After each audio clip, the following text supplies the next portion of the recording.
मंगलम भगवान वीरो मंगलम गौतमो गणी मंगलम कुंद कुंदार्यो जैन धर्मोस्तु मंगलम सर्वमंगल मांगल्यम सर्वकल्याणकारकम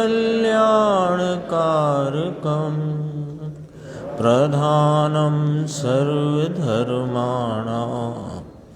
जैनं जयतु शासनम्। मैं नमो तीर्थनायक को, नमो ओंकार वाणी को, नमो उन कुंद प्रभु को जिन्होंने ओंकार धारण किए। अहो उपकार जिनवर का, कुंद का दिव्य वाणी का, जिन कुंद ध्वनि दाता उनका हान स्वामी का। चिदानंदेक रूपाए जिनाए परमात्मने, परमात्म प्रकाशाय नित्यं सिद्धात्मने। आचार्य योगेंद्र देवकृत परमात्म प्रकाश नाम का ग्रंथ है और इसके प्रथम महाअधिकार की अंतिम गाथा और द्वितीय अधिकार की प्रथम गाथा पर अपन ने अभी गुरुदेव श्री का व्याख्यान सुना। अंतिम गाथा जो प्रक्षेपक के रूप में 123/3 यानी 123 तो गाथा स्थल में वो क्रम से आए और फिर 2 गाथाएं उसमें अतिरिक्त थीं। तो उसमें दूसरी गाथा 123 के बाद एक आई, फिर दूसरी, उसकी चर्चा पूर्ण की आज गुरुदेव श्री ने। और फिर गाथा जो वो अधिकार दूसरा, उसकी प्रथम गाथा प्रारंभ की। देखो अपन इसमें जो मुख्य बिंदु है वो देखते हैं। 611 पेज है। बहुत गंभीर यहाँ पर गुरुदेव श्री ने बात कही है जो अपने को समझना चाहिए और उसे बराबर ख्याल में लेकर निर्णय करना चाहिए। भगवान ऐसा कहते हैं कि मेरे सन्मुख देखने से तुझे राग होगा भाई, तेरे सन्मुख देखने से तुझे वीतरागता होगी। यानी वास्तव में बस इतना ही कार्यक्रम है। अनादि के संसार का कारण बहिर्मुखता और मुक्ति की प्राप्ति, मुक्ति के मार्ग की प्राप्ति और मुक्ति की प्राप्ति का एक कारण अंतर्मुखता, बस इतना ही है। यानी सच कहें तो जिनवाणी में जिनेंद्र परमात्मा ने जो कहा इतना ही कहा है। बाकी बहिर्मुखता के विस्तार में बहुत सारा चला और अंतर्मुखता के संदर्भ से भी दृष्टि का विषय क्या है क्या नहीं उसकी भी चर्चा विस्तार से है। फिर भी संक्षिप्त में संक्षिप्त यदि बात है तो इतनी है कि बहिर्मुखता में राग की उत्पत्ति है और स्वरूप सन्मुखता और अंतर्मुखता में वीतरागता की उत्पत्ति है। और वीतरागता की प्राप्ति करना है ना, सीधी सच्ची बात। आपको फला गंतव्य पे जाना है तो इस ओर जाओ और फला गंतव्य पे जाना है तो इस ओर जाओ। सीधा सीधा है, ज़्यादा उलझन का काम है नहीं। देखो भगवान ऐसा कहते हैं, गुरुदेव कहते हैं ना मोक्ष पाहुड़ की 16वीं गाथा, पर दब्बाओ दुख गई सत दब्बाओ सुख गई। वही बात है यहाँ पर द्रव्य की ओर। यानी भगवान कहते हैं मेरी ओर भी देखोगे तो तुम्हारी दुर्गति होगी। दुर्गति नाम चैतन्य की गति नहीं होगी। तो यही बात यहाँ कही कि भगवान ऐसा कहते हैं कि मेरे सन्मुख देखने से तुझे राग होगा और तेरे सन्मुख देखने से तुझे वीतरागता होगी। कहो समझ में आया?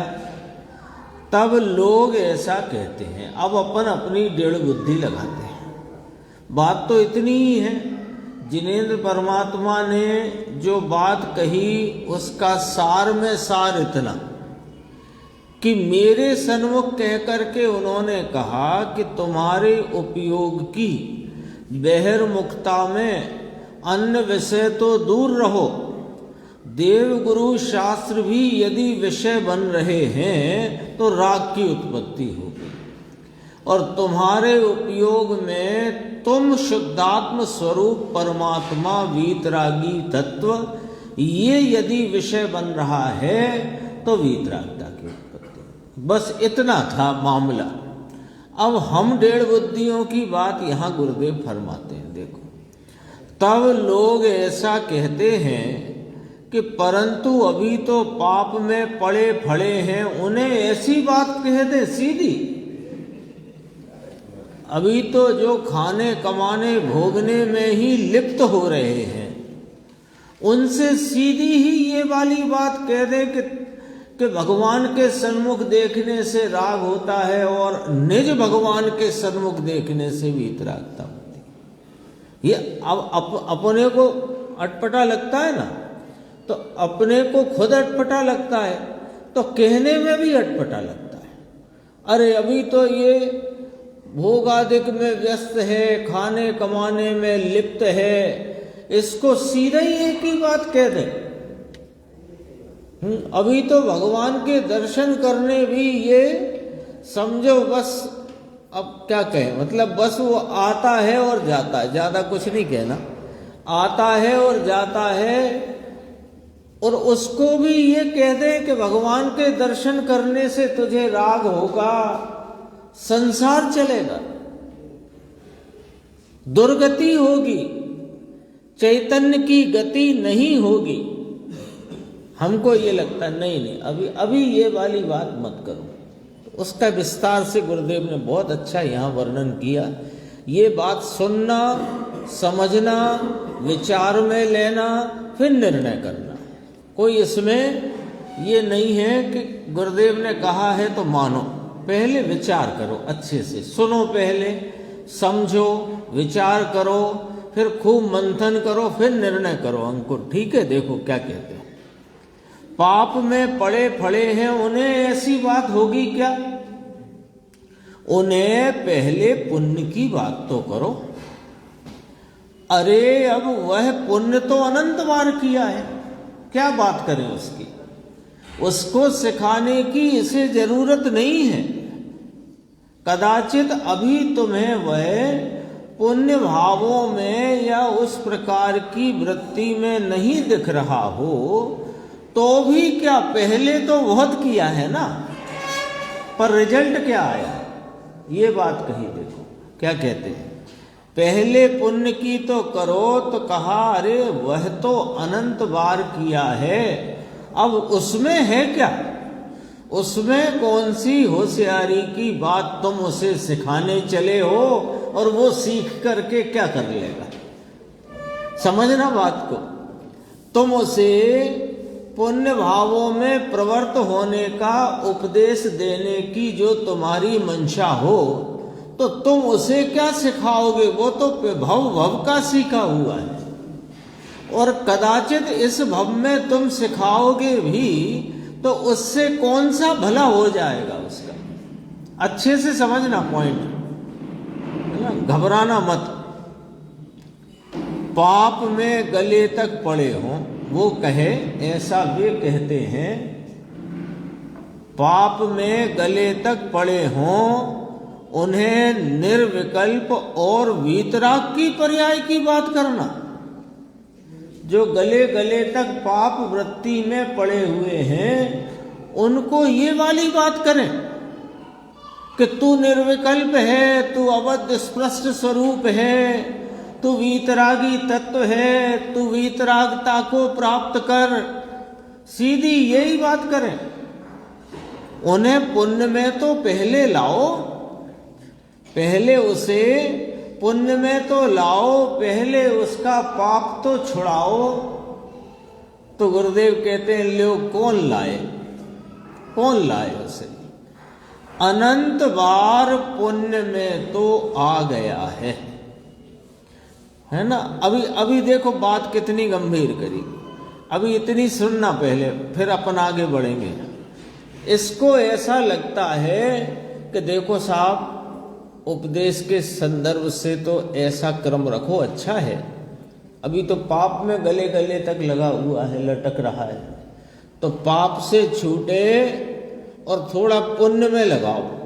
थोड़ा पुण्य में लगेगा, फिर धीरे धीरे समझाएंगे कि तू वीतरागी तत्व है। तू वीतराग परिणति द्वारा अपने वीतरागी स्वभाव को देख, अपनी वीतरागता को प्रकट कर, धीरे धीरे समझाएंगे। तो तुम उसे जो उसने नहीं किया अब तक, वो कहना चाहते हो कि जो अनादि से करता आया है वो कहना चाहते हो, जिसको वह पहले से ही सीखा हुआ है। अरे उस कार्य में वो पारंगत है। यदि वह उस कार्य में पारंगत और प्रवीण नहीं होता तो कैसे करके 9वें ग्रह तक घूम आया? बोलो। यदि वो उस कार्य में, पुण्य कार्य में यदि वो प्रवीण नहीं होता, होशियार नहीं होता, तो 9वें ग्रह तक कैसे घूम आया? बताओ तो सही। अरे तुम जिस पुण्य का उपदेश दे करके और उसे पुण्य भाव में प्रवृत्त करना चाहते हो, पुण्य का मामला सिखाना चाहते हो, तो सुनो तो सही। निगोद के जीव को भी क्षण में पुण्य और क्षण में पाप, और क्षण में पुण्य और क्षण में पाप होते हैं। कौन सिखाने गया उसको? कौन सिखाने गया था? है ना। वहां किसने उपदेश दिया था? भैया तू बहुत पाप में पड़ा है निगोदिया, तू आ थोड़ा पुण्य कर। तब फिर उसने पुण्य प्रारंभ किया होगा। अरे क्षण में पुण्य, क्षण में पाप। अनंत जीव जो कभी त्रस ना हो, वे भी पुण्य परिणाम में परिणमते हैं। लो, जो वहां से निकलते हैं उसका तो हम तुम्हें दृष्टांत उदाहरण रूप देते हैं कि जो जीव निगोद से ऊब करके 2 इंद्रिय में आ गए, तो वो देखो पुण्य ना होता तो कैसे आए? तो पुण्य तो वहां चल ही रहा था। ये बात हमने तुम्हें बताई। ये बात क्यों बताई कि वे सामने आ गए ना निगोद से निकल करके, तो कहने में आया। लेकिन अभी तो सुनो भैया, जो जीव कभी अभी तक त्रस हुए ही नहीं हैं, अनादि से निगोद में ही रहे हैं, उनको भी क्षण में पुण्य और क्षण में पाप, क्षण में पुण्य और क्षण में पाप चल रहा है। ऐसा जो निगोद का फल, उसमें अनंत जीव क्षण में पुण्य और क्षण में पाप, शुभ और अशुभ हुआ ही करता है। क्योंकि वस्तु स्वभाव का भान है नहीं, वहां कर्म का चक्र पुण्य और पाप हुआ ही करता है। कर्म का चक्र ऐसा है। कर्म यानी भाव कर्म का, भाव कर्म का चक्र ऐसा है। वो कर्म करा देता है, वो नहीं समझना बात को। भाव कर्म का चक्र ऐसा है कि लगातार पुण्य हो नहीं सकता। पुण्य का असंख्यात समय पुण्य होने के बाद वह कषाय तीव्र होगी ही होगी, और तीव्र कषाय भी असंख्यात समय चलने के बाद मंद होगी ही होगी। इसमें कोई होशियारी की जरूरत नहीं है आपको, है ना। और उदाहरण बता देते हैं, सबका अनुभूत है। 3 घंटे विधान चलता हो तो कितनी बार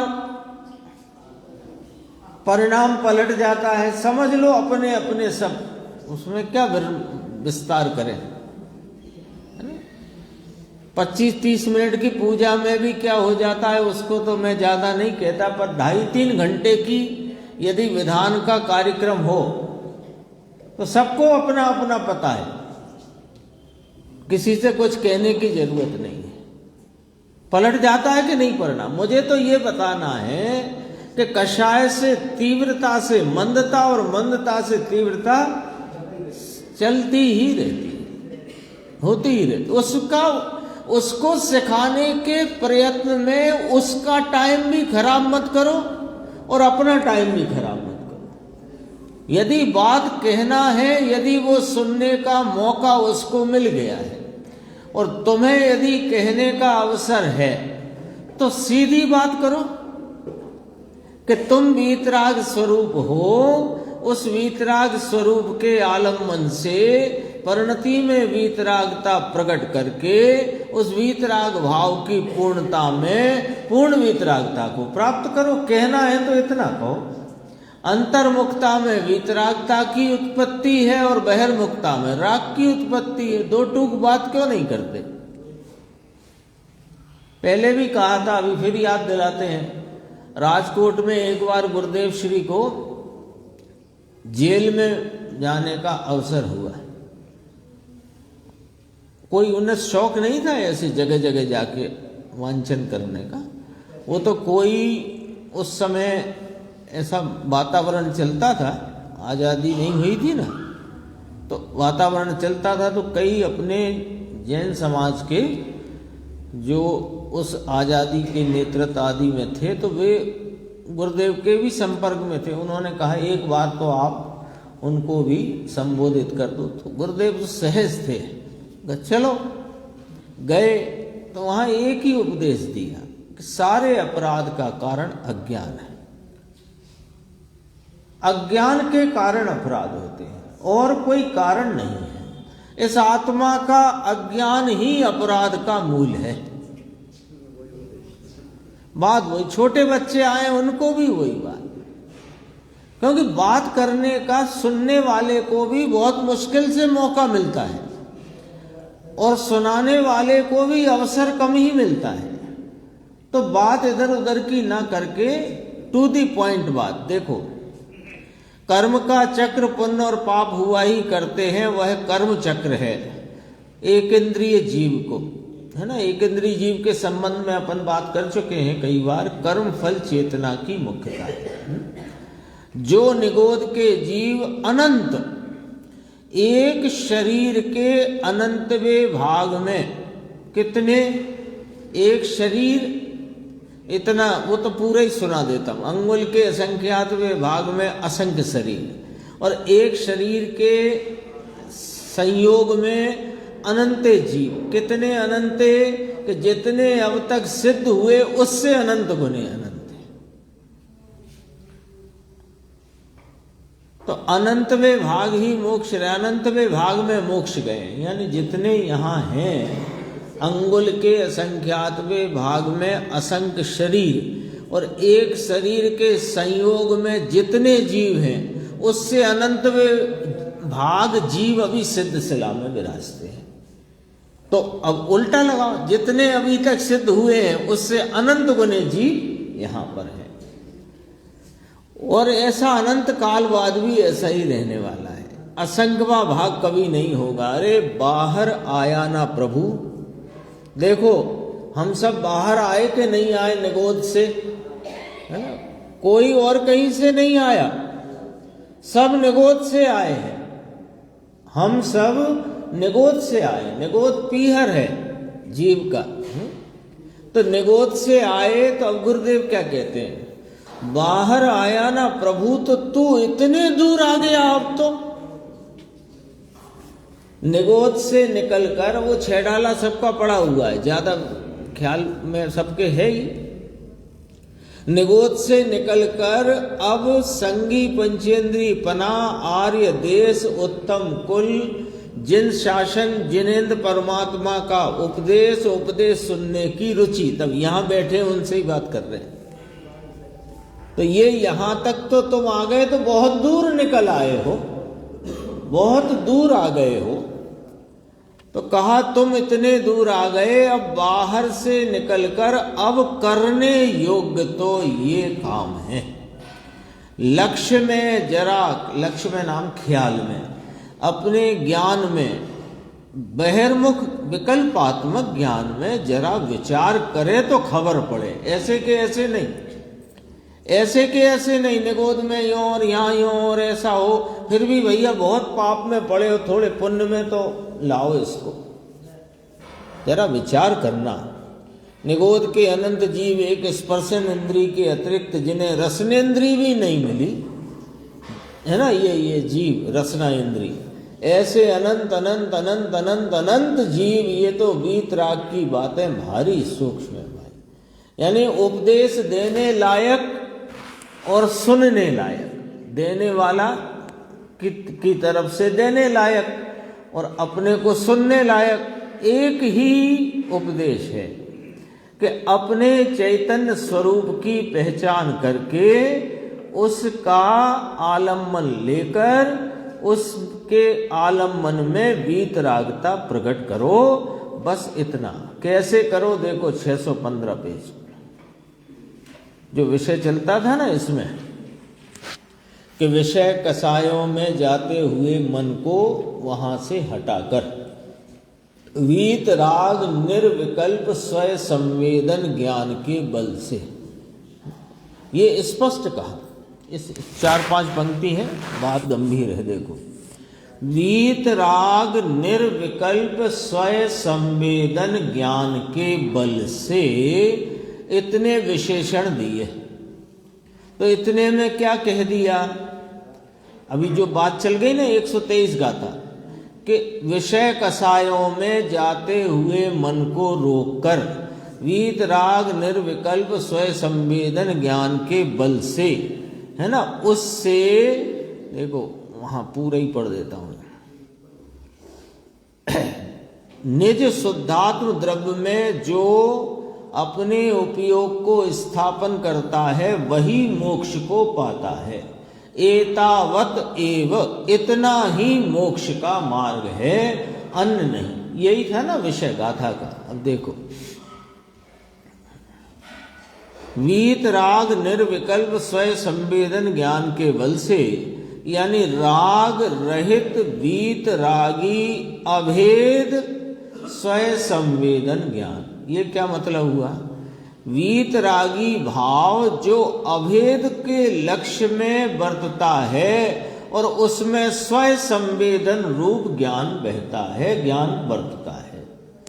स्वयं अपना प्रत्यक्ष ज्ञान, बाहर के विकल्प को रोककर और मन को नाम उपयोग को वीतराग निर्विकल्प स्वयं संवेदन ज्ञान के बल से देखो। यानी शास्त्र के बल से नहीं, शास्त्र ज्ञान के बल से नहीं, वीतराग निर्विकल्प स्वयं संवेदन ज्ञान के बल से देखो। यह बल है आत्मा का, यह पुरुषार्थ है। इसे पुरुषार्थ कहते हैं, है ना, इसे पुरुषार्थ कहते हैं। और अन्य जितने भी कार्य हों, प्रशस्त निमित्तों के आलम्बन में वर्तने वाली बाह्य क्रिया और वैसी विकल्प रूप वृत्ति, वह पुरुषार्थ नहीं है। पुरुषार्थी को वह होते हैं कमजोरी में, वह पुरुषार्थ नहीं है। और हम क्या समझ बैठते हैं कि ये पुरुषार्थ की तरफ होने वाला कार्यक्रम है। ऐसा नहीं है ना। अच्छे से जो पीछे आ चुकी ना चर्चा अपन ने अभी थोड़ी देर पहले की, उसको लक्ष्य में रखना, ख्याल में रखना। फिर उसे ख्याल में रखकर ख्याल करना कि 7 स्वाध्याय में हम समय से आ जाते हैं, अथवा जितने भी समय से जितना समय यहाँ देते हैं, तो हम पुरुषार्थ कर रहे हैं, तो कार रुको, इसे पुरुषार्थ नहीं कहते, इसे पुरुषार्थ नहीं कहते। ये तो नक्शा है, पुरुषार्थ कहाँ करना है, क्या करना है, ये बताने वाला। नक्शा पढ़ो घर में बैठ के, तो यात्रा कर ली तुमने। अरे हम तो रोज यहाँ से सम्मेद शिखर का और गिरनार का और जितने सिद्ध क्षेत्र हैं उनके नक्शे का रोज प्रतिदिन अध्ययन करते हैं। हमारे तो बहुत अच्छी वंदना चल रही है सब क्षेत्रों की। कोई ऐसा बोलेगा तो आप क्या कहोगे? कोई ऐसा बोलेगा कि हम तो बड़ा नक्शा खरीद लाए हैं, सभी सिद्ध क्षेत्रों का नक्शा रोज बराबर, एक का नहीं सभी सिद्ध क्षेत्रों का, पावापुर का भी और उसका भी, जितने भी हैं सबका बराबर रोज सुबह दोपहर शाम हम उसको देखते हैं, समझते हैं, उसमें कहाँ क्या है, कितने किलोमीटर पे क्या है, सब समझते हैं। तो कितनी वंदना हो गई आपकी? बोलो मुकेश भाई, कितनी वंदना हो गई? ऐसे ये शास्त्र का स्वाध्याय वो तो नक्शा है कि उपयोग को कहाँ जाना है, कहाँ नहीं जाना, अभी कहाँ रुक रहा है, वहां से हटना है, और जाना कहाँ है, इसका नक्शा है। इसका रोज अध्ययन करने से क्या होगा? इसका वंदना हो जाएगी इस चैतन्य तत्व की। वो बात को लक्ष्य में रखना, ख्याल में रखना है ना। ये पुरुषार्थ नहीं होता। पुरुषार्थ है तो फिर आगे देखो कहा क्रम से हो, उसमें पुरुषार्थ का। आप ही कहते हो सब क्रमबद्ध है, जो पर्याय जिस क्रम में जिस क्षण आनी है उस क्षण आती है, इसमें पुरुषार्थ कहाँ रहा? तो कहा ये जो बात तुमने समझी कि सब पर्यायें क्रम नियमित रूप से उत्पन्न होती हैं, उसमें ही ये पुरुषार्थ आता है। कैसे? कि वो देखो क्रमबद्ध में कहाँ पुरुषार्थ रहा, तो नीचे देखना, क्रम की वृत्ति में, यानी क्रम की वृत्ति को स्वीकार करने में महान पुरुषार्थ रहा है। जिसने क्रमबद्ध पर्याय का निर्णय किया, जिसने प्रत्येक वस्तु की पर्यायें क्रम नियमित अपने स्वयं अवसर में निरपेक्ष, स्वतंत्र, स्वाधीन उत्पन्न होती हैं, उसका निर्णय ज्ञायक पर जाता है। तो वह ज्ञायक का निर्णय किया, उसे क्रमबद्ध का निर्णय होता है। और वह पर्यायें क्रमबद्ध हैं, उसका वह जानने वाला रहता है। इस शब्द में बहुत गंभीर भाव है। जिसको इस ज्ञायक अकर्ता स्वभाव की दृष्टि नहीं हुई, वह पर्यायों को करने वाला रहता है। ये जो अकर्ता है ना, अकर्ता कहो कि ज्ञाता कहो, अपने अकर्ता ज्ञाता स्वभाव की जिसको दृष्टि नहीं, जिसको उसका स्वीकार नहीं, जिसको उसका आस्वादन संचेतन प्रतीति नहीं, वो क्या करेगा कि वो पर्यायों को करूं करूं करूं करके करने वाला रहता है। क्रमबद्ध होती स्वतः स्वयं के 6 कारकों से, पर कारकों से निरपेक्ष, अपने स्वयं अवसर में क्रम नियमितता से उत्पन्न होने वाली पर्यायों को अज्ञानी अपने अकर्ता स्वभाव की दृष्टि के अभाव में करूं करूं करूं करूं में रहता है। बोलो रहता है कि नहीं? है ना? कुछ करूं कि ना करूं, सम्यक दर्शन ही करूं, रहता है ना। और ज्ञाता और ज्ञानी जो हुआ, उसने अपने अकर्ता स्वभाव की दृष्टि की, तो पर्यायों की क्रम नियमितता का उसको निर्णय हुआ। पर्यायें क्रमबद्ध हैं ऐसा स्वीकार हुआ। अब होती हुई पर्यायों का जानने वाला रहता है। अज्ञानी करने वाला बनता है, कर तो सकता ही नहीं। अच्छा, परद्रव्य की नहीं कर सकता तो स्वद्रव्य की तो कर सकता है कि वो भी नहीं कर सकता। स्वद्रव्य की भी स्वतः उत्पन्न होती। अभी तो पूरा बोला ना, 6 कारकों से, पर कारकों से निरपेक्ष। देखो, जिसने ज्ञायक का निर्णय किया उसे क्रमबद्ध होता है, उसका जानने वाला रहता है। ऐसी बातें बहुत परंतु कठिन पड़ती हैं, है ना, ये इसको कठिन लगती हैं। एक चर्चा और है, थोड़ी सी देखते हैं पन्ने को। तेरा स्वरूप ही मोक्ष है, पेज नंबर 616 में नीचे। तेरा स्वरूप ही मोक्ष है, उसकी दृष्टि, उसकी प्रतीति, वह मोक्ष का मार्ग है। ये अगली गाथा आने वाली है ना, दूसरे अधिकार की पहली गाथा, वो भी प्रश्न रूप गाथा है। तो उसी के संदर्भ से यहाँ बात अपने सामने आई है। देखो, तेरा स्वरूप ही मोक्ष है, उसकी दृष्टि, उसकी प्रतीति मोक्ष का मार्ग है। वह पर्याय के मोक्ष का मार्ग, पर्याय के मोक्ष का मार्ग माने मोक्ष मार्ग पर्याय में होता है, ठीक है।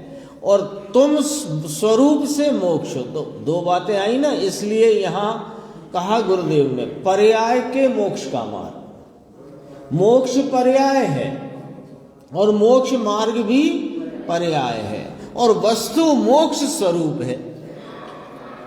मोक्ष स्वरूप को दूसरा क्या शब्द अपन प्रयोग कर सकते हैं? अबद्ध स्वरूप। मोक्ष कहो, मोक्ष माने मुक्त, मुक्त माने नहीं बंधा, नहीं बंधा माने अबद्ध, ठीक है ना। तो वस्तु तो अबद्ध स्वरूप है, वस्तु तो मुक्त स्वरूप है, और इसकी मुक्ति पर्याय में होती है, और मुक्ति का मार्ग पर्याय में वर्तता है। मुक्ति का मार्ग पर्याय रूप है, मुक्ति स्वयं पर्याय है, और वस्तु आत्मा चैतन्य देव ये मुक्त स्वरूप है। ये नक्शा रखो सामने। अब आगे चलते हैं। शक्ति रूप मोक्ष तो त्रिकाल है।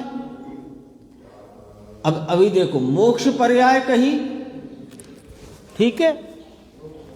तो मोक्ष पर्याय कही, तो पर्याय का दूसरा नाम क्या है? व्यक्तता।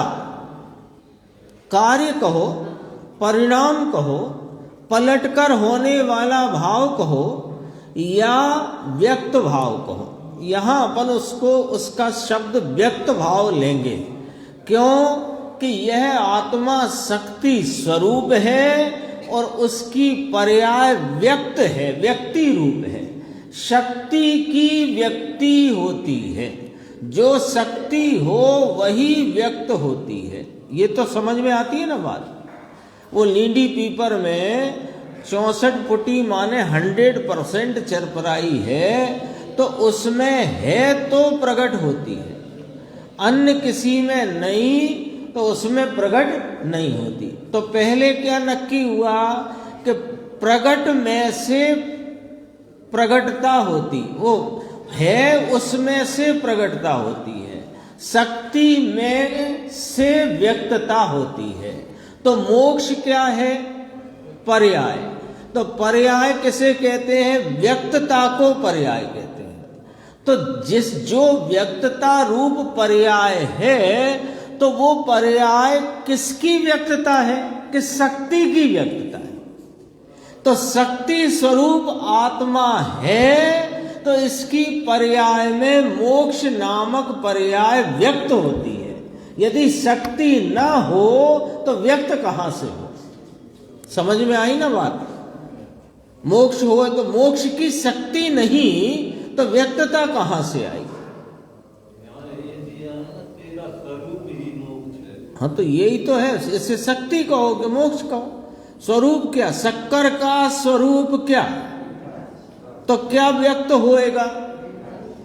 नमक का स्वरूप खारा, तो क्या व्यक्त होएगा? खारापन। ये आत्मा का स्वरूप मोक्ष, तो क्या व्यक्त होगा? मोक्ष पर्याय। लेकिन वो अभी अब मोक्ष पर्याय को, पर्याय तो व्यक्ति रूप होती है और वस्तु शक्ति रूप है। ये कहा कि मोक्ष शक्ति रूप से त्रिकाल विद्यमान है, व्यक्त होगा जब होगा। स्वभाव में सत्व स्वभाव रूप जो है वह तो मोक्ष ही है, मुक्त ही है। तो मुमुक्षु ने कहा वह अबंध ही होता है कि अबद्ध स्वरूप ही है वह तो। वह तो माने यह तो, वो कहेंगे वह तो, हम पढ़ेंगे यह तो। अबद्ध स्वरूप ही है, अबद्ध की तो अपनी बात हो गई, अबद्ध स्वरूप ही है। ऐसे अबद्ध अस्पृष्ट को अनुभव में लेना, उसका नाम जैन शासन है। भगवान की 2 घंटे पूजन करना जैन शासन के नहीं, सास स्वाध्याय जैन शासन के नहीं। जैन शासन, शासन माने सास माने भाषा होती है। तो जिनेंद्र परमात्मा की उपदेश में, उनकी दिव्य ध्वनि में क्या क्या बात आई है ना।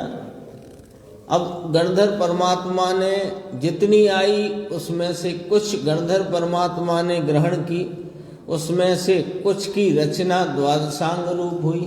अब द्वादशांग का ही सार यदि एक लाइन में कहना हो तो क्या कहना कि अबद्ध अस्पृष्ट को अनुभव में लेना, इसका नाम जैन शासन है। क्या हो भाई, अब जरा ध्यान से सुनना आगे की बात।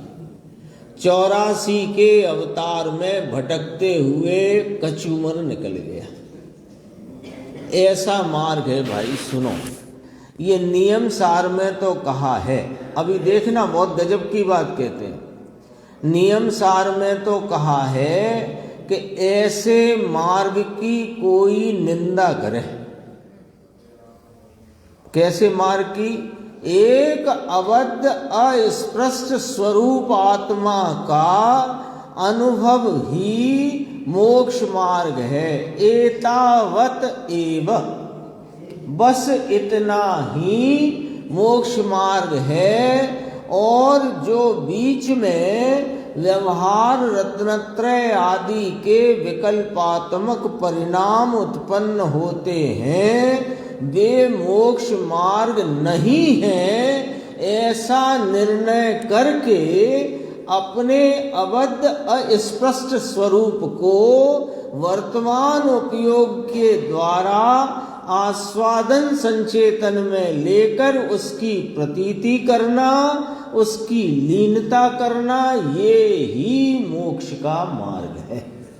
एकदम बिल्कुल।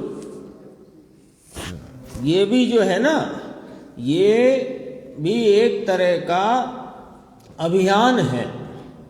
अभियान है, क्या अभियान है कि अपने आत्मा को अनादि से नहीं जानकर, नहीं पहचानकर, उसके भान के अभाव में अनादि से भटक भटक कर कचूमर निकल गया है। इसी में लिखा है सोथा निकल गया। गुरुदेव बोलते हैं सोथा निकल गया, उसके हिंदी में उसका कचूमर निकल गया। अब हमको ये अभियान चलाना है क्या कि इस अबद्ध अस्पष्ट स्वरूप का निर्णय करके उसका आलम्बन लेकर उसको आस्वाद पूर्वक उसकी प्रतीति करना है और उसकी लीनता करना है। तो अभियान में जब अपने को शामिल होना हो तो कैसे होना? ढीले ढाले होकर के कि एकदम चुस्त दुस्त होकर के। चुस्त होकर के ये तो अपन शामिल होंगे, तो चुस्त रहना भैया जरा है। इसलिए कहा मैंने कि कोई ऐसे मार्ग की निंदा करे कि लो ये तो निश्चयवासी है, बस एक निश्चय की बातें करा लो इनसे, और व्यवहार की बात आती है तो कहने लगते हैं ये मोक्ष मार्ग नहीं है। तो ये तो निश्चय वाले हैं, व्यवहार तो मानो इनके लिए कुछ है ही नहीं। व्यवहार की बात करो तो कहते हैं व्यवहार झूठा है।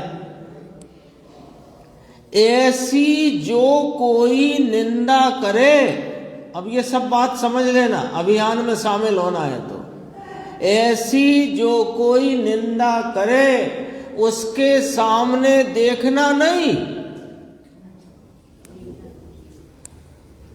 उसके सामने देखना नहीं मतलब अरे ये क्या कहेंगे, वो क्या, देखना नहीं मतलब का क्या अर्थ है कि अरे ये क्या कहेंगे, कोई क्या कहेगा, कोई ऐसा कहेगा कि इनका तो व्यवहार कुछ है नहीं, निश्चय निश्चय की बातें करा लो और बस बातें करने के हैं, कुछ करने धरने के हैं नहीं, कहने दो, कहने दो, क्योंकि वे तो अभी मार्ग को प्राप्त कर नहीं पाए हैं। तो वे तो यही कहेंगे, जो भी कहेंगे सो वे कहेंगे, उनकी तरफ देखना नहीं है ना। अपना आधा कार्यक्रम तो इसलिए फिसड्डी हो जाता है कि लोग क्या कहेंगे, आधा कार्यक्रम है।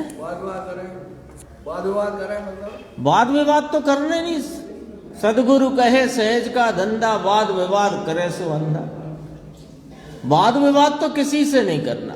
देखो जैसे आप और हम और अपन सब बैठ के कोई चर्चा करते हैं, ये वाद विवाद नहीं होता। वाद विवाद तब होता है कि सामने वाला समझना नहीं चाहता और आप समझाना चाहो, इसका नाम वाद विवाद है। और जब आप समझना चाहते हो, आप समझना चाहते हो, मैं समझना चाहता हूं, तो अपन मिलकर के चर्चा करें समझने के दृष्टिकोण से, समझने के उद्देश्य से। इसे वाद विवाद नहीं कहते, इसे साधर्मी की चर्चा कहते हैं। और जब कोई समझने राजी नहीं, भाई अपन तो अब इस नगर में रहते हैं, बहुत से अपने सब मिलना जुलना है, तो आपकी बात कहने से यदि उसके हृदय को अच्छी नहीं लगती और उसकी सोच अलग प्रकार की है, तो अपने पास दो हाथ है ना ऐसे करने को, कोई जरूरत नहीं है वाद विवाद की। क्यों नहीं है कि ये समझेगा कौन, जिसको गरज होगी, जिसको गरज नहीं वो नहीं समझेगा। तो वाद विवाद का तो कोई प्रश्न ही नहीं, प्रसंग ही नहीं। और जो नहीं, अरे हम तो कहते हैं बाजार में या शहर में मोहल्ले में, उसे छोड़ो, घर में ही कोई नहीं समझता हो तो मत समझाना, घर में ही मत समझाना, क्योंकि उसका कारण है, वो कहेगा, वो निंदा करेगा। आप किसकी? मार्ग की। अपनी क्या निंदा होती है? मार्ग की निंदा करेगा। अरे ये तो निश्चय निश्चय की बात करते हैं, व्यवहार की कोई बात करते नहीं, तो उसके सामने देखना नहीं, उसे जो समझ में आए सो वो करे, भले घर का हो, अपने को उस चक्कर में नहीं पड़ना। और देखो नीचे क्या कहा, और मार्ग की अभक्ति करना मत। इसमें मार्ग की अभक्ति हो जाएगी। किसमें मार्ग की अभक्ति हो जाएगी? कि मार्ग तो यही है, अवध अस्पष्ट स्वरूप को वर्तमान पर्याय के द्वारा अनुभव में लेना, उसमें लीन रहना, यही मार्ग है। एतावत एव, एक यही इतना ही मार्ग है। अब कोई कुछ कहे तो वो जो कुछ कहे कि अरे ये तो निश्चयाभासी है, सबसे पहला शब्द है ये तो निश्चयाभासी है, उसके सामने देखना मत, क्योंकि तुम अपना वहां पर सम्यक दर्शन सिद्ध करने की कोशिश करोगे तो करना मत। वो निश्चयाभासी कहे तो हाथ जोड़ लेना। उससे क्या होगा कि वो तुमको यदि अभी स्वरूप का भान नहीं हुआ है, एक अपन पॉइंट लेके चलते हैं, यदि स्वरूप का भान नहीं हुआ, लेकिन स्वरूप का भान कैसे होता है इस मार्ग का आपको बराबर निर्णय हुआ है। अब आप क्या है, उससे वो आपको निश्चयाभासी कहेगा, आपको लगेगा बुरा, तो आप क्या करोगे कि मार्ग की प्राप्ति हुई नहीं है अभी, तो आप जबरन में उभयाभासी होने के चक्कर में पड़ जाओगे। हाँ, नहीं समझ लेना, ये बिल्कुल प्रैक्टिकल बात है। वह आपको बोलेगा निश्चयाभासी, तो निश्चयाभासी कोई सम्मानजनक शब्द तो नहीं है, तो आपको बुरा लगेगा। आपको जब बुरा लगेगा तो अब आप स्वरूप की प्राप्ति कर लो तो फिर अभिनंदन है ही, लेकिन कदाचित आप उसके इस शब्द से बुरा मान गए तो आप उभयाभास के चक्कर में उलझ जाओगे। आपको लगेगा हाँ बात ठीक है, लोग क्या कहेंगे, तो थोड़ा ये भी कार्यक्रम अपन को बढ़ाना चाहिए। थोड़ा ये तो अपन बात सुन ही रहे हैं, गुरुदेव श्री अपने को रोज सुना ही रहे हैं और अपन समझ ही रहे हैं, लेकिन थोड़ा कार्यक्रम अपने को इस डायरेक्शन में भी बढ़ा देना चाहिए, तो उससे कम से कम लोग तो कुछ नहीं कहेंगे। सुनो, ऐसा करने में मार्ग की अभक्ति हो जाएगी। बात कठिन आई है आज, लेकिन मुद्दे की है, समझने की है, और खास तौर पे अपने को यहाँ पर किस प्रकार दृढ़ रह करके अपना कार्य सिद्ध करना है उसकी बात है। अरे रे ऐसा मार्ग है और ये लोग निंदा करते हैं, अरे वे तो करेंगे ऐसा भाई, तू वीतराग स्वभाव के प्रति अभक्ति न करना। एकला जाओ ना, आता है कुछ, वो गुरुदेव को किसका, रविन्द्रनाथ टैगोर का याद आया। उनका एक वो गीत है ना, रविन्द्रनाथ टैगोर, एकला चालो रे, तो वो आया एकला चालो रे है ये मार्ग। तो ये क्या कहेगा, वो क्या कहेगा, पत्नी क्या कहेगी, पुत्र क्या कहेगा, पिता क्या कहेंगे, कहते रहो, तुम्हें रहना है अभी संसार में, हम तो जा रहे हैं। हो सकता है उनको अभी समय हो तो रहेंगे वे, अपना काम को एकला चलो रे, है ना। अभी अपनी 1 नंबर की गाथा है, संक्षिप्त है, 2 मिनट में बात करेंगे। वो इस भाग में गाथा नहीं छपी, चौथे में है, इसलिए मैं वहां से पढ़ता हूं। गाथा है, देखो। श्री गुरु अखई मोख मोहु, मोखम कारण तथु, मोखम केरऊ अन्न फलो, जेम जानम परमथु। हे गुरु कर के कृपा मोक्ष रुतात, मुक्ति मार्ग कहो, और मोक्ष का फल कहिए, जिससे जानू परमार्थ अहो। ये तो हो ही चुकी बात, यहाँ से पढ़ते हैं, ये ना प्रकरण की संख्या के बाहर छेपकों के सिवाय 214 दोहा सूत्रों से। अब इसमें 214 दोहा आएंगे, है ना। मोक्ष और मोक्ष फल और मोक्ष मार्ग के कथन की मुख्यता से दूसरा महाधिकार प्रारंभ करते हैं। उसमें भी पहले 10 दोहों तक मोक्ष की मुख्यता से व्याख्यान करते हैं। हे गुरु करके कृपा मोक्ष अरु तात्विक मुक्ति मार्ग कहो, और मोक्ष का फल कहिए, जिससे जानू परमार्थ अहो। कि हे श्री गुरु, मुझे मोक्ष सत्यार्थ, देखो मोक्ष एक, सत्यार्थ मोक्ष का कारण और मोक्ष का फल कृपा करके कहो, जिससे कि मैं परमार्थ को जानूं। प्रभाकर, भावार्थ है, प्रभाकर भट्ट ने योगेंद्र देव से प्रश्न किया। अभी तो ये प्रश्न रूप गाथा है, तो कैसे प्रश्न किया देखो, विनती करके, विनय पूर्वक प्रभाकर भट्ट ने श्री योगेंद्र देव से प्रश्न किया, मोक्ष, मोक्ष का कारण और मोक्ष का फल, इन तीनों का आप हमको स्वरूप कहो, ऐसा करके पूछा है। देखो गुरुदेव ने इतना कहा, इतनी सी बात पढ़ेंगे बंदे।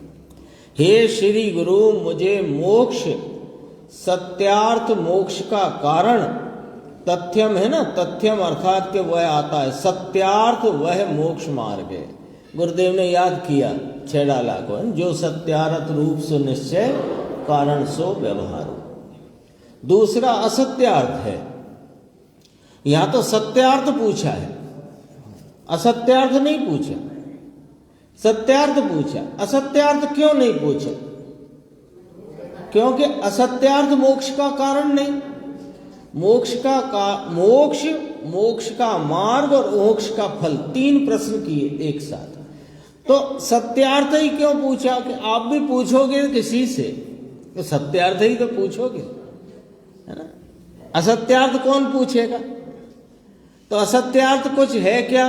कि हाँ, जब तक मोक्ष मार्ग तो प्रारंभ हो गया है किंतु पूर्ण दशा प्राप्त नहीं हुई, तब तक अभी जितनी कमजोरी है उस कमजोरी के अंदर में, कमजोरी के कारण से जो रागादि भाव उत्पन्न होते हैं, व्रतादि के, पूजा भक्ति बहुमान के, वे सब भाव असत्यार्थ हैं, उनको नहीं पूछा।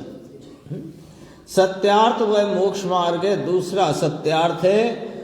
तो यहां तो सत्यार्थ पूछा है, तथ्य है ना, तथ्यम सत्यार्थ मोक्ष का कारण, मोक्ष का फल कृपा करके कहो, जिससे कि मैं परमार्थ को जानूं, मुझे मोक्ष बताओ ना, ऐसा करके प्रभाकर भट्ट ने विनय पूर्वक पूछा है। उसका उत्तर अगली गाथा में आएगा, तब अपन उसकी